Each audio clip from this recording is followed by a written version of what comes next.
A nearly century-old antique in Hanover County may help shed new light on a national sports mystery. In his latest I Have a Story, Greg McQuaid and photographer Curtis Akers introduce us to the collector who some say owns a national treasure linked to a team which overcame a lot of adversity.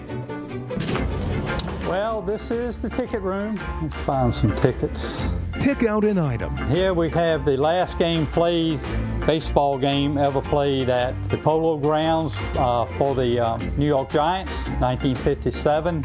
No matter the sport. Football. Yeah, football. No matter the era. Turn of the century, 1890s. Early 1900s. Ron Pomfrey. Here we have an old Army jersey. Possesses an encyclopedic mind. From the 40s. The Hanover County man can rattle off the tiniest of details. Beer was 65 cents, that's not bad. Related to the thousands of relics he owns. Baltimore Orioles, Frank Leach's 1954 Yankees, Norm Zouchin's Senators. The 74-year-old started amassing his vast sports collection when he was knee-high. I hold them every day. I enjoy it. It's a lot of fun. From the Fall Classic, one of my favorites, the 1919 World Series ticket, to gear on the gridiron. Leather helmets, 1800s, rain cap.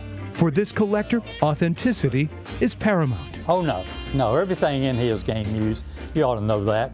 Ron relishes the backstory as much as collecting. Really enjoy investigating the history to make sure it's correct. But one collectible sitting on his mantle has stumped Ron for 30 years. This particular one I purchased in Hanover at an antique shop. This scratched and dented trophy.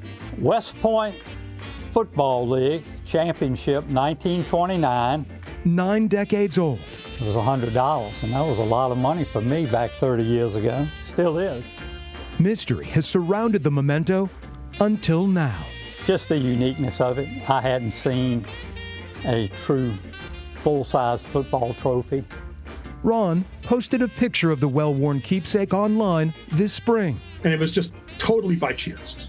Total chance. Tim Brown could not believe his eyes. I literally think it's a national treasure. The Detroit-based author who writes about the early days of football was working on an article about these two photographs released by the National Archives in February. What's unique about the pictures is that every player in the picture is black. The team, West Point Cavalry soldiers from the late 1920s, some of whom played on that 1929 championship team.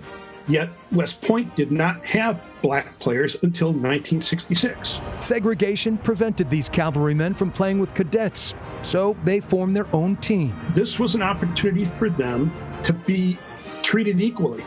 The West Point team played semi-pro and other college teams from New York to Philadelphia. But they quickly became really quite good. Turns out, the Horsemen were a force to be reckoned with. In the late 20s and into the early 30s, according to the newspaper reports, they were undefeated for 3 or 4 years in a row, and they went 3 years without even being scored upon. Their talents led them to a championship on the field, and quite possibly respect off it. The way that they played in their performance, I think, had to have caused some of the white spectators and the opposing teams to think differently about these men after they played them. The author is digging to find out more. Now I've moved into a second mode, and I'm trying to identify who each of the players is in those images. Tim marvels at the coincidence of photos of the team and trophy surfacing at the same time. It's like walking down the sidewalk and finding a dollar bill getting blown by the wind towards you. It's that you just can't believe it, how lucky you are. The question of how the well-worn trophy found its way from the Hudson River to an antique shop in Virginia may never be answered. But after 92 years, the soldiers captured in black and white are finally getting some recognition. Knowing the circumstances behind the winning of that trophy adds to its value. And I'm not saying monetary value, it just adds to its value. For me, that's a magical trophy. They, were there, they enjoyed the football, and they were true competitors.